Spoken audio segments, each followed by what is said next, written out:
السلام عليكم ورحمة الله وبركاته. إن الله وملائكته يصلون على النبي يا أيها الذين آمنوا صلوا عليه وسلموا تسليما. أهلا بكم في قناة ساعة قلبك مع ربك. النهاردة عندنا 5 علامات بتدل على حب الله سبحانه وتعالى ورضاه على العبد. العلامة الأولى هي الشعور بالسعادة والطمأنينة في القلب، لأن الإنسان لما بيكون في حالة رضا بيشعر دايما بالسكينة حتى في أصعب الظروف. العلامة التانية هي التوفيق في الأعمال، ودي بتكون علامة تانية على رضا الله علينا، لأن الإنسان لما بيسير في طريق الخير وبيجد إن ربنا سبحانه وتعالى مسهل له أموره، فده بيدل على دعم الله للعبد، لأن التوفيق ده من أعظم نعم الله علينا، وده بيكون مؤشر على إن العبد بيسير في الاتجاه الصحيح.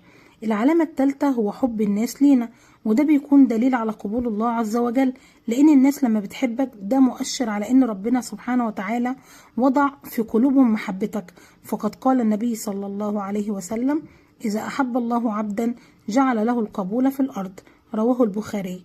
العلامة الرابعة يا جماعة، إذا كنت بتشعر بإن دعوتك دايما ربنا بيستجيبها ليك، ودايما بتحس بنتائج إيجابية لما بتطلب من الله عز وجل أي شيء، فده بيدل على رضا الله عليك، لأن استجابة الدعاء ده دليل على قرب العبد من الله واعتناء ربنا سبحانه وتعالى بيه.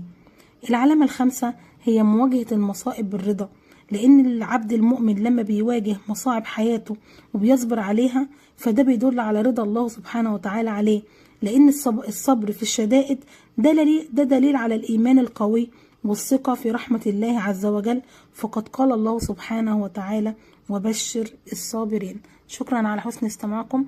ربنا لا تزغ قلوبنا بعد إذ هديتنا، وهب لنا من لدنك رحمة إنك أنت الوهاب. اللهم اجعلنا من الذين يقولون القول ويستمعون القول فيتبعون أحسنه. شكرا جدا، والسلام عليكم ورحمة الله وبركاته.